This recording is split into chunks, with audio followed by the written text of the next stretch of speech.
Dad was coughing while he was on the phone with me. Okay, it is. Oh no, it's not.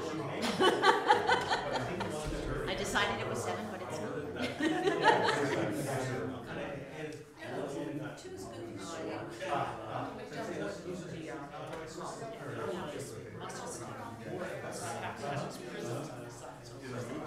All right, my watch says it's 7 o'clock now. So, hi, Stu. Stu,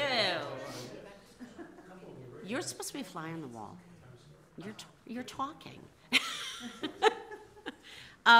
Welcome back. I wanted to give you, I'm going to ask you for questions or comments from last time, as I've done it each time, but I wanted to give you some feedback on some of the things that you all shared with me via email over the course of the last 2 weeks, because to me they were fascinating.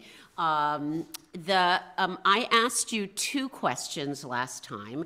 Question 1 was, what were the components of an ideal shul, synagogue? And question 2 was, what impact does Judaism have in my daily life? And I was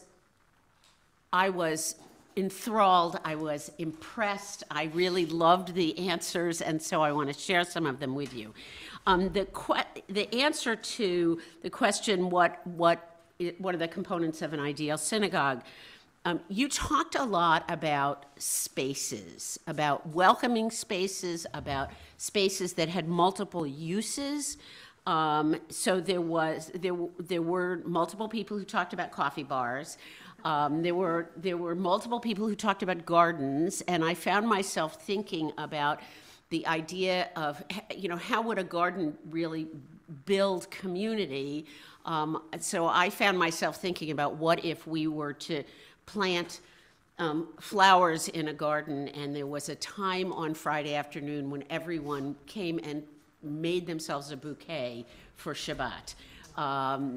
What would that feel like as a community building kind of moment? There was a lot about, about deepening connections, and some of that came out in terms of like buddy families, but more of it was about really wanting to have time to have meaningful conversations with other people. Not the kind of cocktail party conversations, but the conversations which take me inside myself, in parallel with you going inside yourself. At the same time, there were requests for things like a space in which we could come together and watch games, sports viewing spaces. So what would it be like if we were all here to watch football or the US Open or March Madness? And the idea, so there are kind of 2 parallel ideas about space. One is about shared space that deepens relationship, and the other is, I think, much more about parallel play. The kinds of interactions where we're all looking at something and not at each other. And so those 2 things came up repeatedly. I found myself thinking about the concept of welcoming, and how much more welcoming is than simply saying hello, and that welcoming is work both on the part of the welcomer and on the part of the welcomee. And that we often, when synagogues think about being welcoming, we often are thinking about the experience of just saying, it's so lovely to have you here. That's barely the tip of welcoming. So, okay, so that was one question that I asked, and those answers. The other question that I asked you, and I asked you to do that in small groups. The question I asked you to answer individually was a question about what kind of impact Judaism, being Jewish, however you want to phrase that, has in your daily life. And there was a lot, so think about what I've just said about the deeper connections and the parallel play, there were a lot of, I really used Judaism as a way to understand the big issues in my life. And I use it as an ethical framework. I use it as identity, both interior identity and exterior identity. A lot of stuff about intellectual curiosity, about helping other people, and the kind of circle of I help you, which helps me, which helps you, which helps me. And a little bit about social action, not a lot about social action. And again, in both of these spaces, both of these questions, there was much less about the experience of worship, although in the question of the ideal shul, there were more than one person who talked about lay-led worship. So that, I just wanted to give you that feedback because I was so struck by how wonderful it all was. And now I'm going to pause and let you comments, questions, ideas, things that you thought about between then and now, since if you thought at all. It's that thinking. It's hard. Go ahead, Robin. So it was interesting on Sunday when we had the Purim Carnival here. That's when this conversation kind of resonated with me, and how many different people I realize I connect with, and how this is really my second home. And to me, that's always been what I've grown up with, what a synagogue should be. And I really thought about how important it is to have a physical space where we all can just bump into each other, see each other, have mutual, just interests that we're coming here for. And I just, because we had talked about like differences between actually having a physical space versus not having a physical space.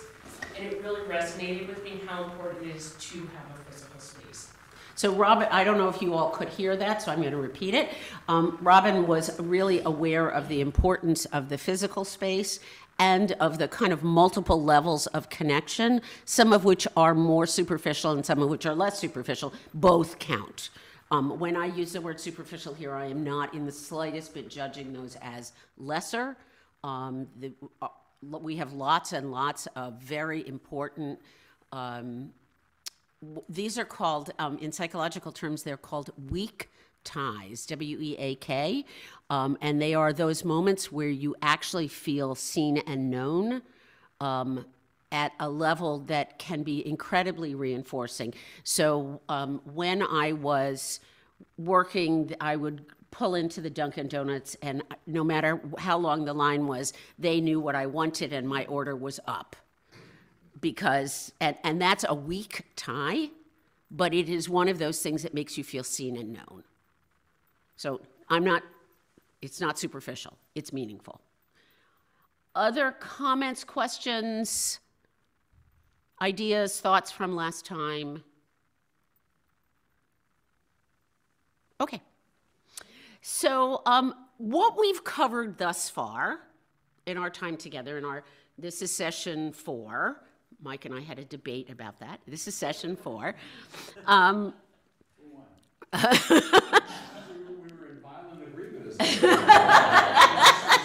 wasn't an argument.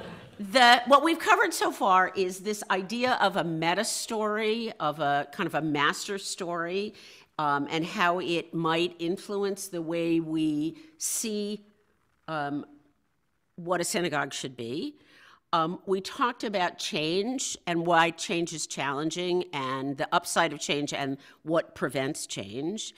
And in our last session, we talked about what makes us feel connected and what makes us feel connected and Jewish as kind of parallel concepts.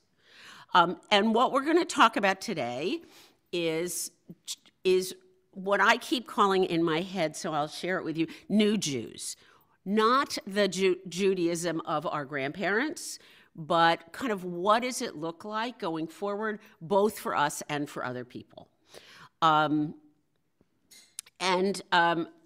the topics that we see in this section are there are basically 5 topics that get covered in this section, and they are what the authors call open source spirituality, which is to say you are responsible for creating spiritual moments for yourself, that you can either bring other people along with or not, as opposed to the kind of a more passive spiritual experience. Does that make sense? Is that English? You have to stop me if it's not English, okay? That's number 1. Number 2 is renewing ancient practices, taking the practices that were our grandparents or their grandparents and adapting them to a modern world. Clearly, the obvious example of this is services over Zoom or streaming. That is, obviously something that is an adaptation from the old of service, of worship, into a new modality, but it doesn't actually involve adapting worship. It is about adapting the delivery service, right? So we have gone from the mail is delivered by a pony to the mail is delivered by a truck to the mail is delivered by in your computer, right? But it's still the mail. The third area that the authors talk about is digital Judaism, which is, I want to pull that beyond simply streaming services, but go to things like, this is services, digital minions, digital cottage spaces that we saw spring up, and those are not going to disappear, so that I can say cottage from my home rather than having to go into a shared space. But also the level of learning and opportunity for depth learning that technology has provided us, as well as just simple access to information. The fourth area that they talk about is they call praying with our feet. That is from a very famous quote from Heschel, and it is social action. Social action is not always outside of the community; it is also inside the community. So it is one thing to be creating the food bank. It is another thing if I deliver food to Stu. They're both social action, and they're both externally, I'm driving something to provide. And the last arena that the authors talk about is study. I want to suggest to you that what we're doing here is a form of study.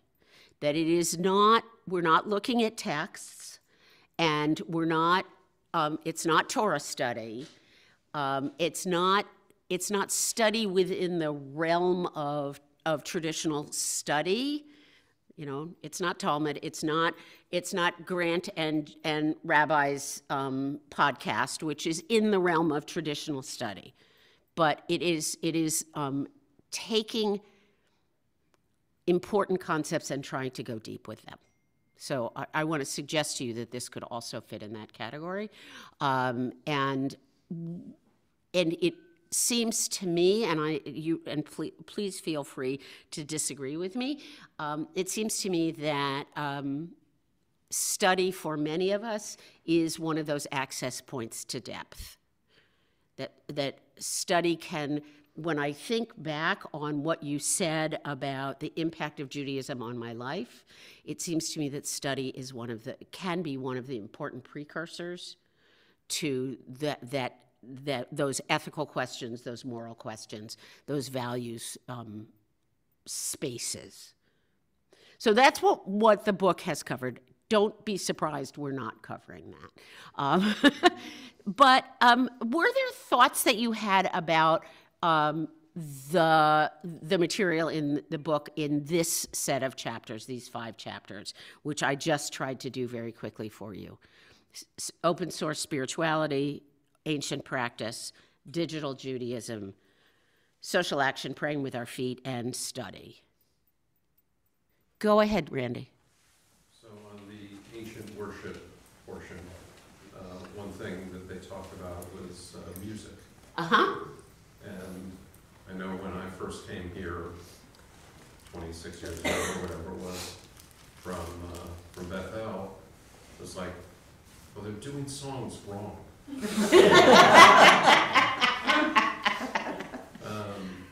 And I've adjusted, I've moved away from the ancient. Right, now they're doing songs wrong at Bethel, right? But I thought it was interesting, the cantor is doing this, I don't know. It's She's on. I don't know about everyone else, but it's really hard to hear the questions that are being asked. I'm going to repeat them, Erica. I will repeat I just them. can't hear what anyone's asking. Okay. So Randy mentions that when he moved here from Bethel, that all the music was wrong. And now the music doesn't seem as wrong, I assume. But it raises but one of the things, I think this is where you're going, you'll stop me if I'm wrong. As the cantor introduces new music, does that deepen our access to something spiritual, or does it or is it a kind of like a, wait a minute, what's going on? Now, was that what you were going to say? No. No. The cantor recently put out an email about, come sing a song to her in the old tune that you remember. The cantor recently asked us to come sing a song to her in the old tune that we remember. And she would try to incorporate that into a service or services, I'm not sure. And she would try to incorporate that. Did you hear from anybody, Cantor? Yes, actually, I did. Okay, sorry. Okay. Say it again. You're good. I did. It's hard for me to speak without the echo. I had a couple of requests that I did incorporate into services. And what the takeaway for me was that what was traditional for someone was completely unfamiliar to everyone else. And so it was a service filled with music that somebody knew, and most other people didn't. So what's striking to me about this is it comes back to this concept of shared leadership, which is one of the things that Rabbi Stanton and Spratt really want us to think about owning that we have responsibilities and that we are not sheep being led by the cantor and the rabbi and the educator, but that we have responsibilities to engage in ways with them and with our own experiences. This is what I want. And I think that's actually a very important potential shift in the practice of Judaism in the future rather than the practice of Judaism in the 50s. So Arlene and then Terry. Nope, not Arlene. I keep thinking you want my attention. Terry, go ahead. I think I knew this, but I was struck in the book by the citation that 20%, almost 20% of American Jews have participated in activities with Chabad, the ultra-Orthodox outreach group. And I just want to throw that out there because I think outreach is critical and it is important for non-Orthodox parts of Judaism to figure out creative ways to do outreach in a welcoming, non-judgmental way. And somehow a lot of the people they touch and include are not Orthodox and they still feel The majority of people they include are not Orthodox. So that was just, I didn't realize it was quite that large a percentage. So Terry is reflecting on the percentage of Jews who have spent time with Chabad, and how kind of shockingly large it is. And I'm going to suggest to you that Chabad does two things brilliantly. One is there's no admission fee whatsoever. And two is they take you as you are. So they would never say to you, you need to do X to be included here. Although there's, you know, they're enormously gendered. Right. You can't sit with your spouse, but anybody who walks in the door is welcome. And I think, and I don't mean payment in terms of only money, but there's no, like, give me your bona fides. There's no cost for entry at any level of the word cost. Absolutely. And they're largely funded by liberal Jews who give lots and lots of money to them. I don't know the numbers of that off the top of my head, but I remember being shocked when I saw it. Reform, conservative, Reconstructionist Jews give a lot of money to Chabad. Yeah. Why would they do that? Because they're welcome. The reason they do it is because they feel loved. That's the community they're serving. They're not serving the Orthodox community. They have places to go. They're serving disaffected non-Orthodox Jews. Right. That's who they're reaching out to. So there's an ongoing conversation here about Chabad and who they serve and why non-Orthodox Jewry is so attracted to Chabad, and it's because they have figured out how to make anybody comfortable when they walk in the door, including things like women in pants. Horrors. Any interfaith couple who has a woman or mother in the partnership who's not Jewish, those families are not problem, and their children are not considered Jewish, and it is a problem. Okay. So, Michelle points out, and you're right. Michelle points out that Michelle points out that they don't believe in patrilineal descent, and they are not welcoming of families in which the male member of the family is Jewish and the female member of the family is not. They are also not welcoming of LGBTQ Jews. But right. Okay. Anything else about the stuff you read that you just want to raise up? Because if not, so one of the things that seems really clear to me as we think about the work that we have in front of us is this very simple concept. Organizations begin because they have a goal. So if you form a new synagogue, it's because you didn't like the old one. Unions come about because of wage in low wages and safety issues.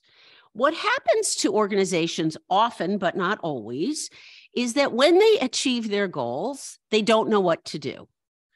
And so one of the things we've seen, for example, with unions in the United States, is that for a long period of time, this seems to be shifting now, unions were on the way down. Because I don't need to be a member of the union to get whatever the union provides. Erica and Micah are pointing out to us that Chabad is huge on college campuses. When Dan was in college, he was offered $500 by Chabad to go to 4 sessions. And there was alcohol at all of them. And he was 18. And they serve the unaffiliated. They also, Micah, serve some affiliated Jews as well.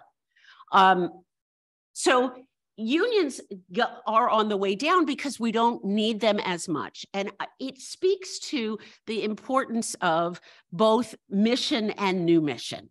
The mission that we use to begin an organization is different than the mission that we use to maintain an organization, and is different than the mission that we use to expand or grow an organization. Does that make sense? Okay. So what I want us to do is to think a little bit now, and I'm going to see if I can. Do you have good handwriting, Brian? Okay, here, I assign you this pen. Yes. So I maybe we'll, there is another message in the chat that I did not see, Marty, if you would pull it up. I don't know. Okay. Thought it was longer than that, but what do I know? Nope. Okay. What is the traditional mission of a synagogue? That's question number one. What's the mission of a synagogue? Think 1950s. Worship? That's, yeah. Okay, do you want me to tell you? Yes. Yeah, but just write 1950s. We'll all know what that means. It's not going to go through and come out of the wall. Oh, God.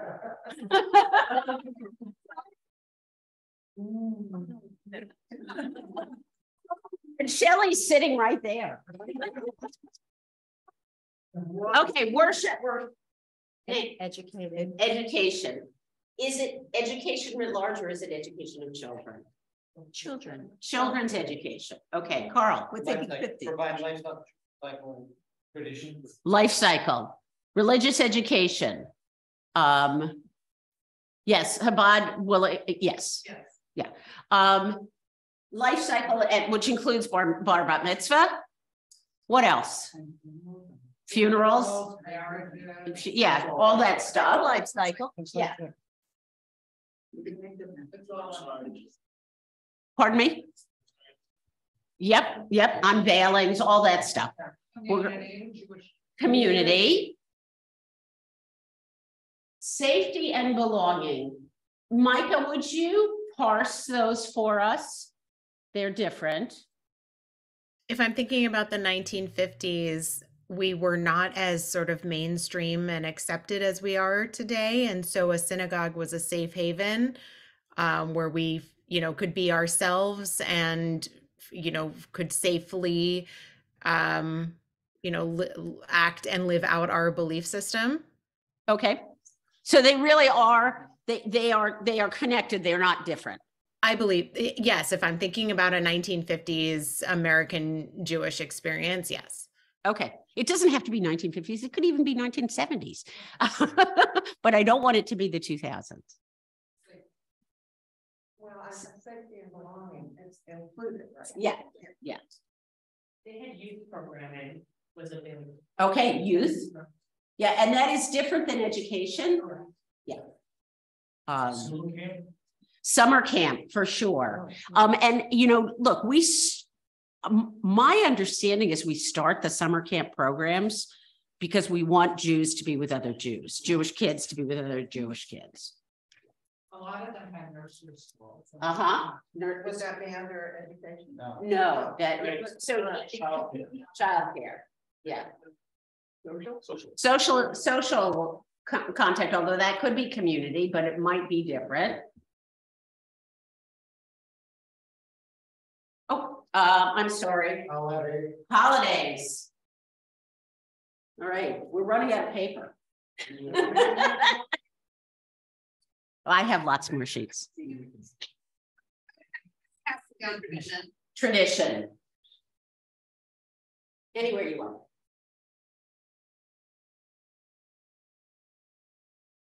Anything else? Okay, so now you get another piece of paper. Oh no, now you get another color pen. What happened to the pen? Yeah, I got it. So now we're going to the, what color should we do? We're gonna go green here. Thank you. When you think about, because we're mostly here boomers, what are your kids looking for? This is kids. This is our adult kids. Yeah, because most of us have adult kids, don't we? Mostly have adult kids. Millennials, yeah, millennials. What are they looking for? They don't have to be your own children. Millennials has 2 N's and 2 L's. Isn't that weird? I type it a lot. Oh, somebody said that we needed to have Hebrew language here, not just transliteration. Okay, so what is it that we're looking for not us, but another generation, a subsequent generation? What are they looking for? Think about what I can tell you what my children say. Yes, please do. But I want you to tell me what you think they're looking for. I will, Terry, I promise. Education for your kids. Education. Okay, so I want to. Diane said education for their kids. She didn't say for themselves. Right, education for their kids. Right. Did we talk at one point about the impact of No Child Left Behind? No Child Left Behind. Okay. So one of the really dramatic shifts that has happened in the world of education starts with Bush II signing No Child Left Behind. And one of the impacts of it is that we begin to test teachers on the knowledge base, the knowledge that kids have. And so instead, so what we then need children to do is to spit back information. We stop teaching them how to think as much, and we teach them much more how to regurgitate. So that the impact of No Child Left Behind is a decrease in the ability to think critically, which I think we see in all sorts of manifestations in the United States today. And so when we're talking about education here, I want to parse for you education in the 50s, which was more critical thinking based. Not in synagogue. Not in synagogues, but writ large. Education in the 50s was more critical thinking, and education in the 2000s is less critical thinking. In the synagogue, Terry's absolutely right. We didn't see education. We saw children who were supposed to absorb information. So that synagogue education in the 50s and 70s was much more like all education today. Does that make sense? Are you okay with that? Where you went, it was spit back? No, we had to think. Yeah. In the 50s. Right. We had to think in the 50s in ways that our children are not challenged to think today. Okay, well, Beth was here, so we were checking. Oh, I was in Fairford. Okay. To feel part of something, thank you, Amy, belonging. Yeah. It's belonging again. And Amy, is that okay? I can't see Amy, but I'm gonna hope that she says it's okay. Yes. The belonging might actually be somewhat different than feeling part of something. Go ahead, Carl. This is actually back to the 50s. I think there was a focus on Israel and connection to Israel. Education is sort of a conduit, even fundraising and Israeli dancing up with culture.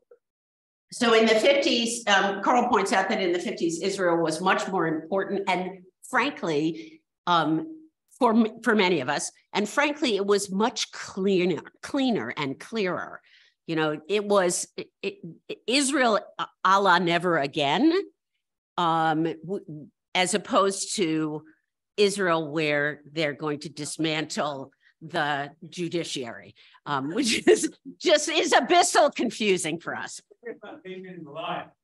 Yes.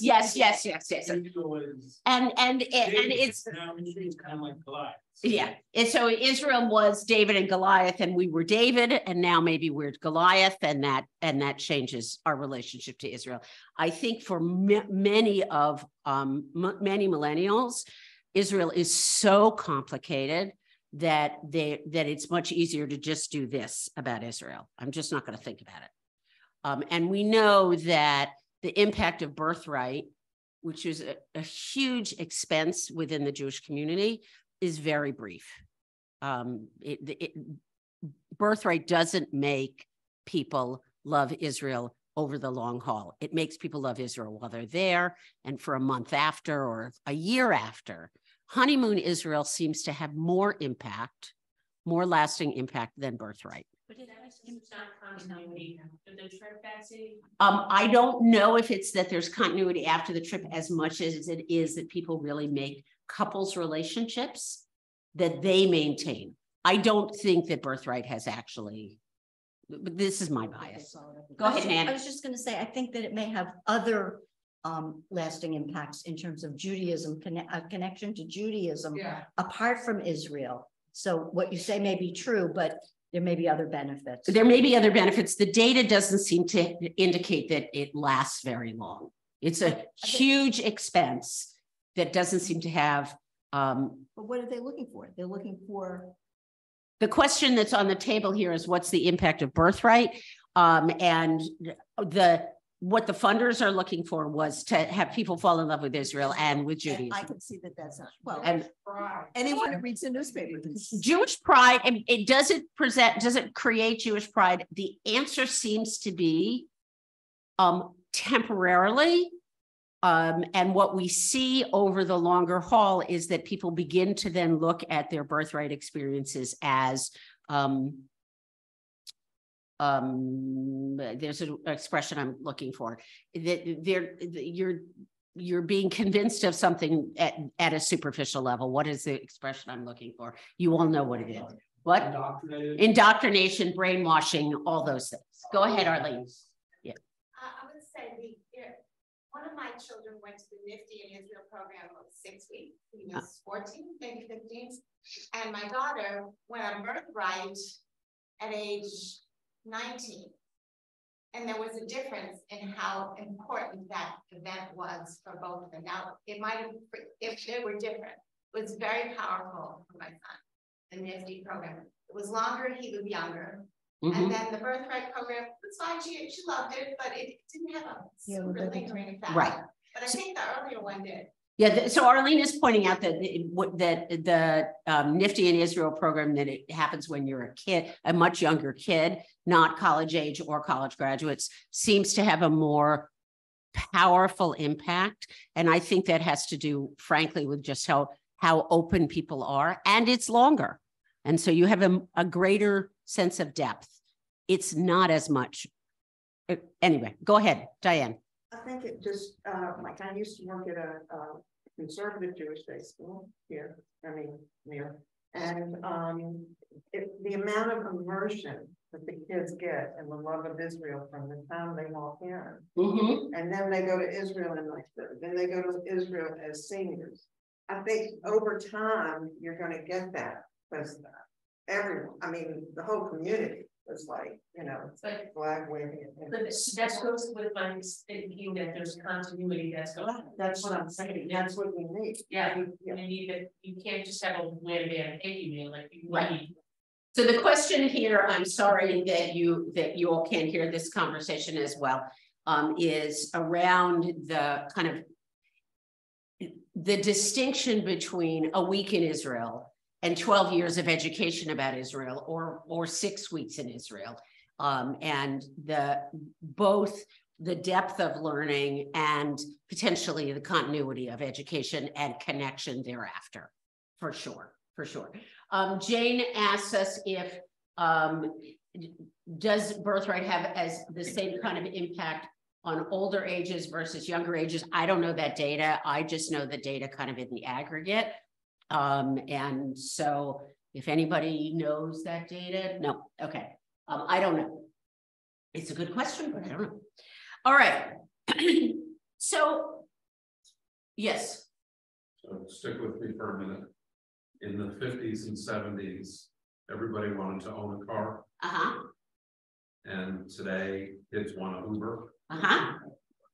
They don't want that commitment. And I think the same is true of their view towards religious institutions.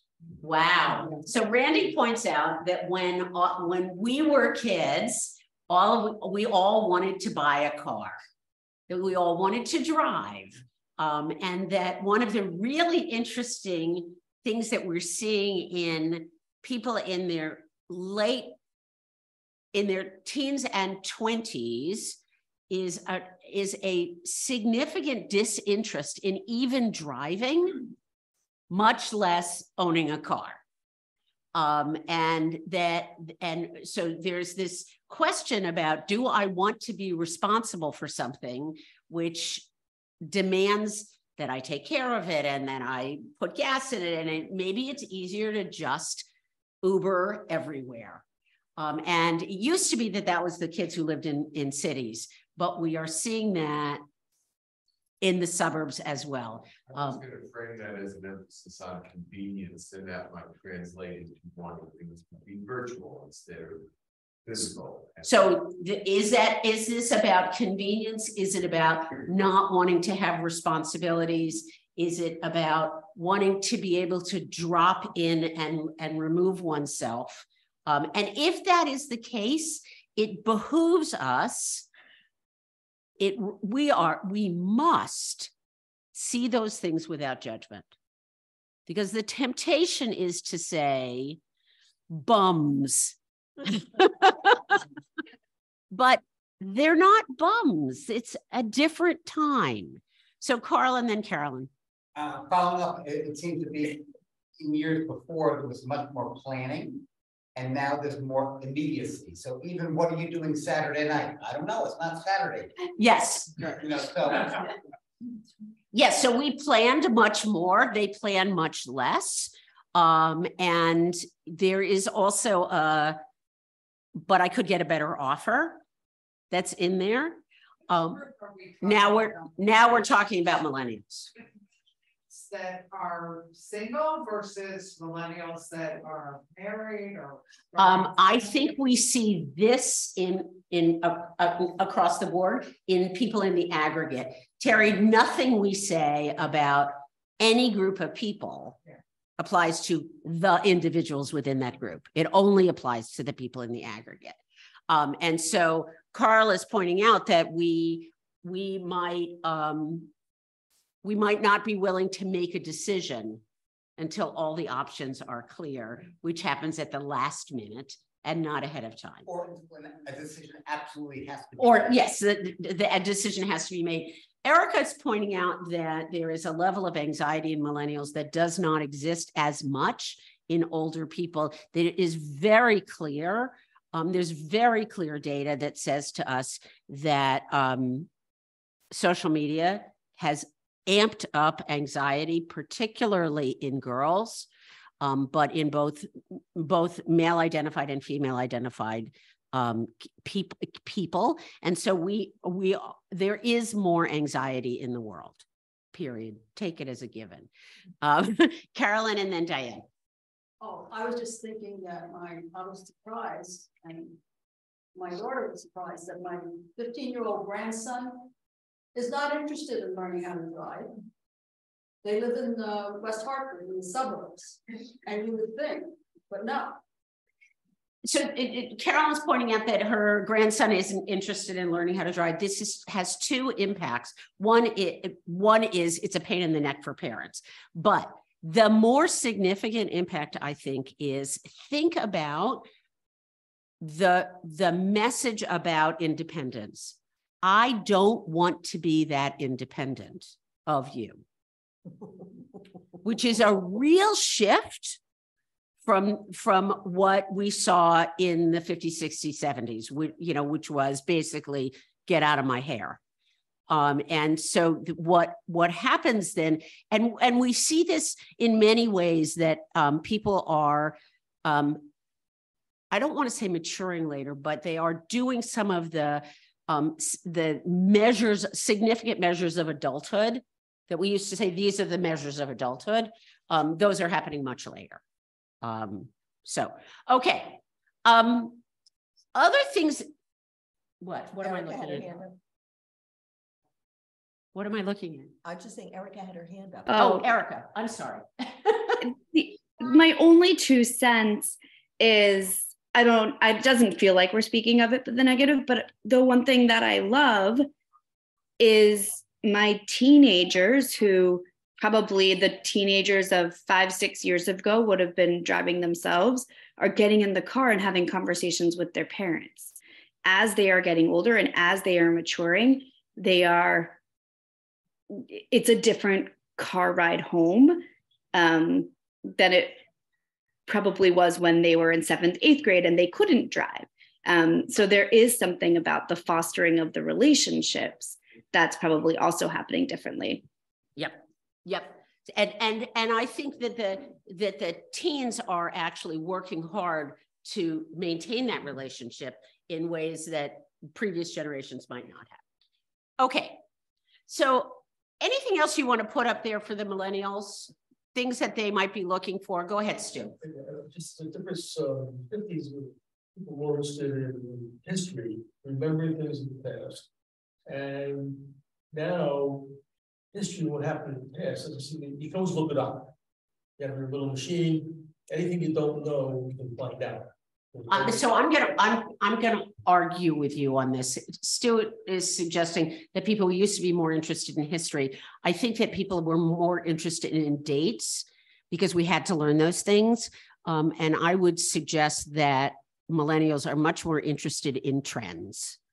And so trends, so that they may not know when King marched to Selma, but they sure as hell know about racial violence and how it has waxed and waned and not waxed and waned.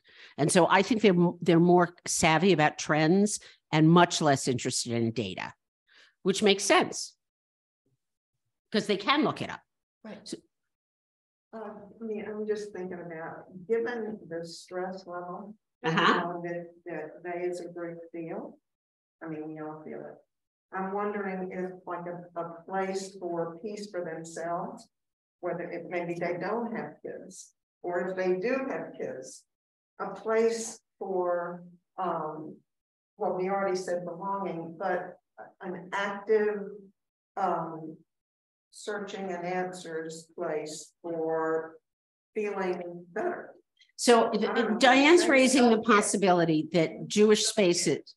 So, but it's different because you're coming here as a group to try to get it. But I'm not sure they're looking for that. Diane is suggesting that people might be looking for a place to feel better. I'm going to suggest that requires 2 things. One is that I have to feel known. And the other is that I have to have people hear me. That one of the ways people feel better is when they tell their stories. So I want to point out a different way of asking this question, which may give us more in the green than we currently have. I think that the bigger question here is, what is the problem that Judaism is trying to solve? What is the problem that Judaism is trying to solve at either of these times? The problem, when Cantor says safety and belonging, we know what that problem is. That's the problem that Judaism is trying to solve. What is the problem that what? Judaism as a religion, or you were talking about mission of congregation. I was. I would probably congregations, although if you want to go the other way, I'm happy to go the other way. What is the problem that is being solved or that we're addressing with congregations? They're going too fast. Loss of culture, to preserve a religion. I'm going to say to you, Amy, I really want to know why we do that. I think I think that there's a need that is below preserve a tradition and meaning making. Who had their hand up? Alan. Similar to meaning making, but purpose. A sense of purpose. A sense of purpose. Okay, so we need another, I actually need another one of these, I'm sorry. Are we giving up on our? Yeah, we're gonna give, you know what, just right on line here, if you would. And we've got loss of culture, tradition, preserving religion, meaning making, sense of purpose. What other things would you add there? Continuity. What does that even mean, Terry? I mean, it's a buzzword we use. Well, if you've grown up, you know, with the meaning making, with attending services for holidays or Shabbat, and you know, you want to continue certain, like maybe it is tradition. Purpose and continuity. Thank you, Diane. I think. Oh, sorry. I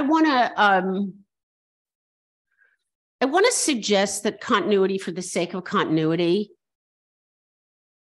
may not be important unless the continuity feeds me. That continuity without purpose is you cut off the end of the brisket, right? So Michelle and then Carl. Continuity fosters belonging. Continuity can foster belonging, but it also can foster a sense of being, I don't feel like I belong at Chabad or at Agudath if I can't sit with Mike. I think that is what the continuity wants to foster. To foster, so that you, for the continuity, the continuing of the practices, the religion, also give you a place to go and a place to belong. Okay, so Michelle is saying that continuity can foster belonging. I think that is true. I think it also can create a barrier to belonging. Everything can create a barrier to belonging. Sure.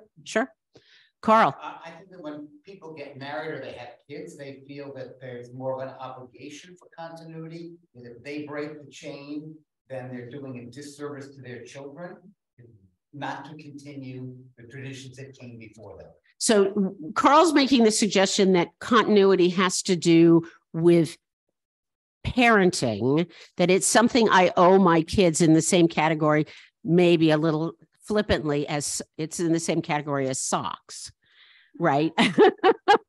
Are we seeing that in millennial parents? I don't know. I'm asking. Carl's asserting that that's a universal parenting reaction. I'm not sure that's true. Well, I think that when the millennials have kids and kids become religious school age, there's a transition there and their obligation to. But I agree with you, that happens. Is it as pervasive as it has been in prior generations? I'm questioning it. I don't argue against it, but I'm questioning. The question is on the table. They're a little too young. They're a little too young to be sure. The question that's on the table is whether or not the children of millennials are going to religious school because their parents feel obliged/guilty. And that's going to get very complicated around issues of, I want my children to be happy, because how do you make sure, if that's one of the goals, and it is clearly one of the goals of some generations, how do I make sure my children are happy in this space? Gary and then Mike. This might be a little bit off topic, but remember the 1950, we were 5 years removed from the Holocaust, right? The end of World War II. So in the 50s, continuity, like you're looking over your shoulder, right? Right, and we were all being told not to give Hitler a posthumous victory, right? Gary is pointing out that continuity is really different 5 years post-Holocaust than it is 75 years post-Holocaust. And Mike will remind me, I'm sure, I brought kids home from March of the Living at one point, and he said when they talked about their ancestors, it was clear they were talking about people who'd been in the Civil War. I mean, for them, the Holocaust was that far back.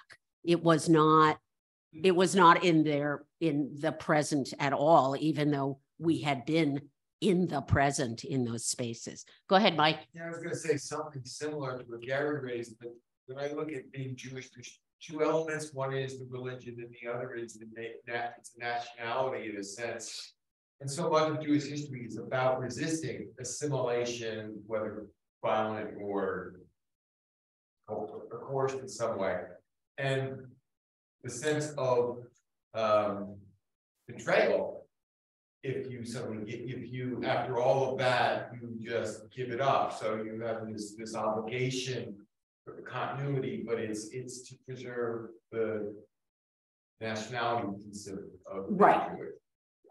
So Mike is pointing out that some of our issue about continuity is about seeing ourselves, either as a nationality or as a race.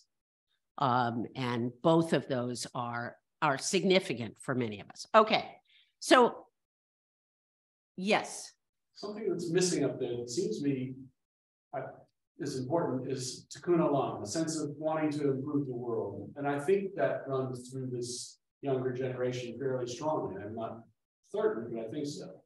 So Mike is pointing out that tikkun olam, the repairing the world, is runs through the experience of particularly Reform Judaism. This was actually one of the big flags of Reform Judaism early on.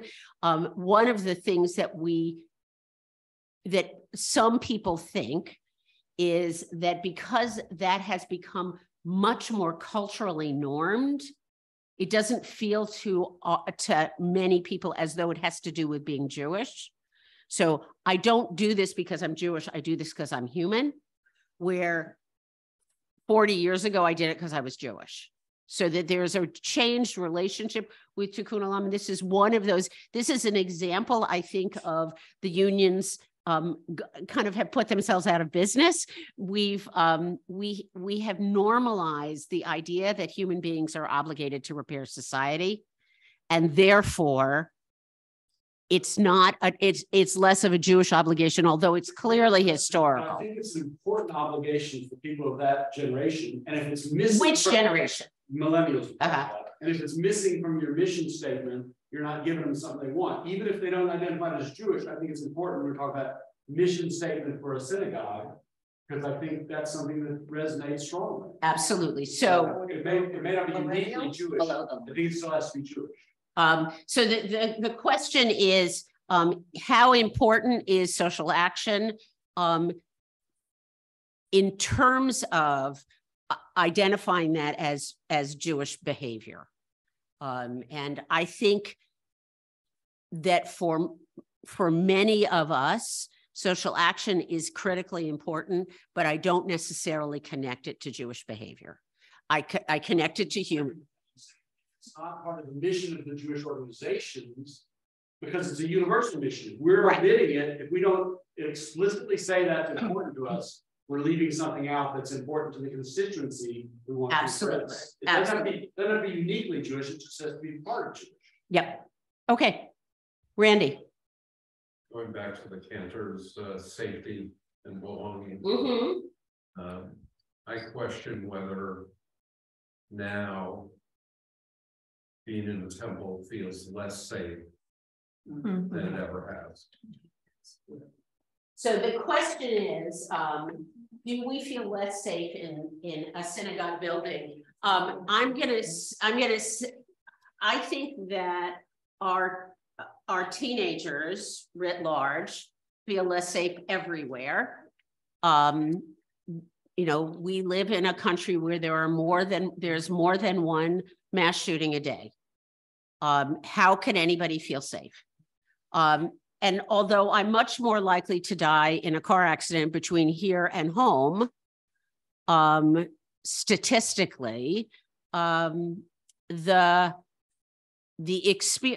fear is around external danger. Okay, so you all should have a piece of paper. Thank you so much. Michelle, would you make sure that people have pen? I want to ask you to do something that Rabbi asked us to think about at Avodat Halev. And those of you, and I'm going to collect these because I think I need to. So don't put your name on it if you don't want to put your name on it. Pens are coming round.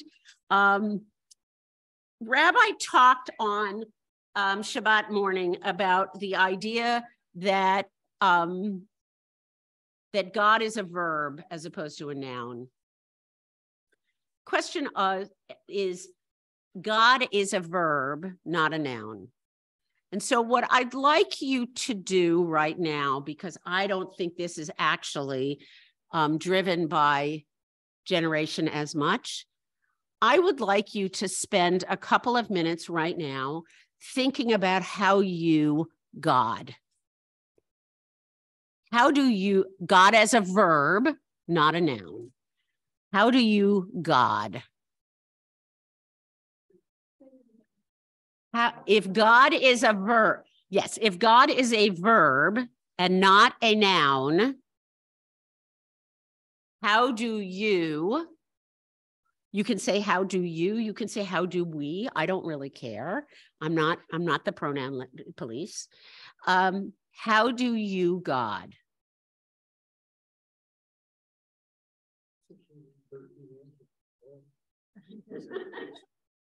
Yes, but I'm not asking how the Torah gods. I'm asking how Grant gods.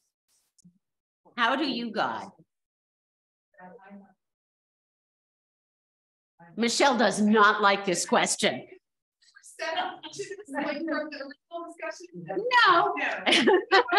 And the reason I'm asking you this is because I actually think in many ways it will give us some idea of what a path forward looks like.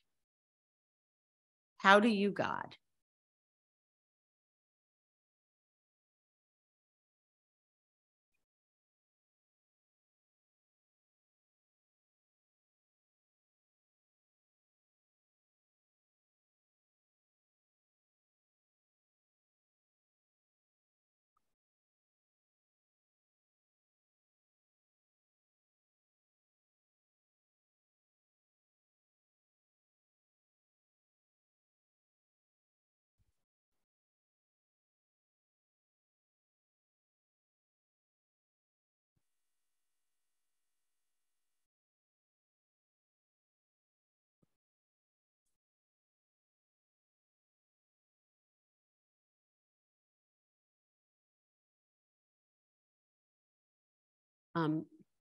Marty, can you make it so I can see that? Thank you. Yep, all right, Cantor.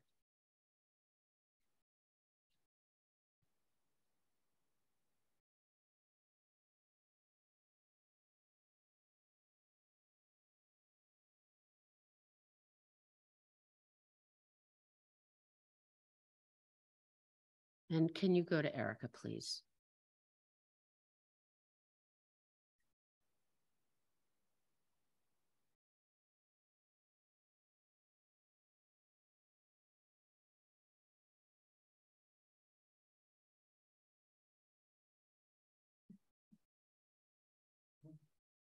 Judy, don't edit him. You can't read his handwriting?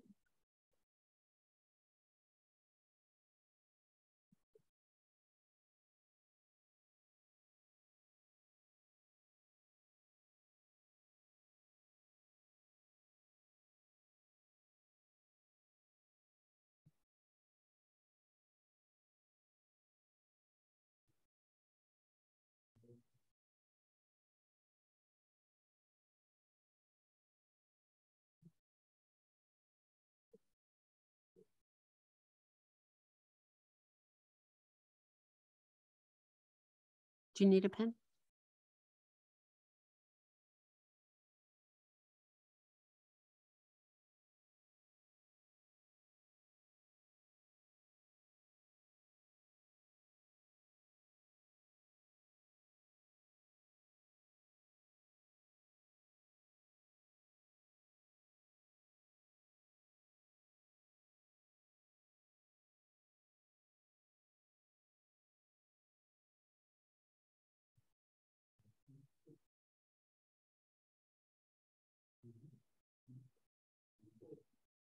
Just a second.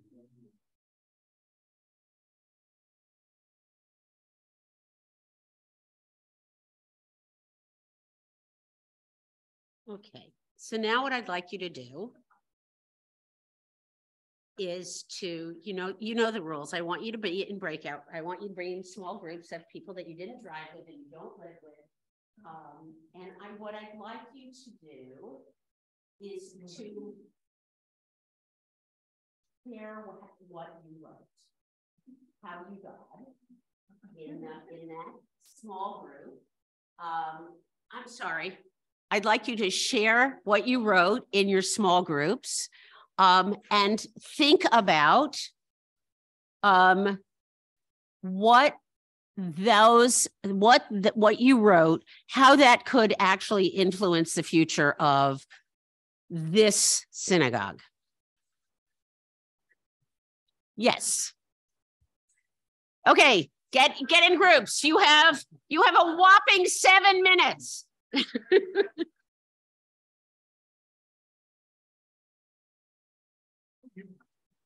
Yeah.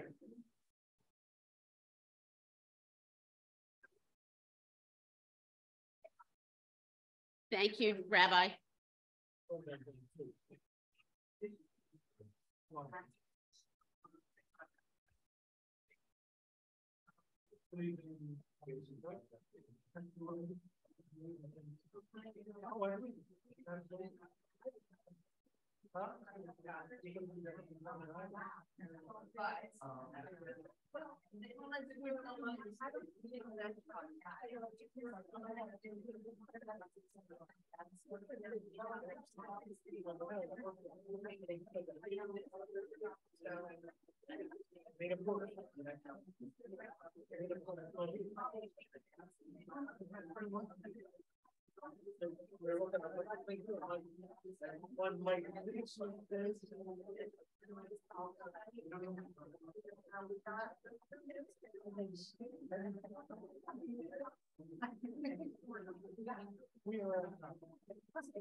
Marty, would you give them a one?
Somebody walks in.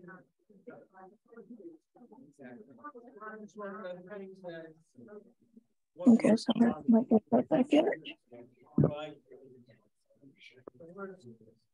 No one here. You're still doing it, Dick. Come back. Come back. I have lost control of this room.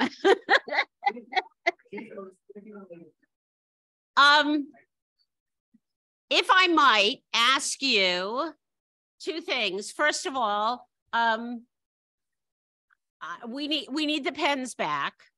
Second of all, I would love to have your pieces of paper if you're willing to share them. And Judy, if you would make his legible, I would appreciate that. Okay.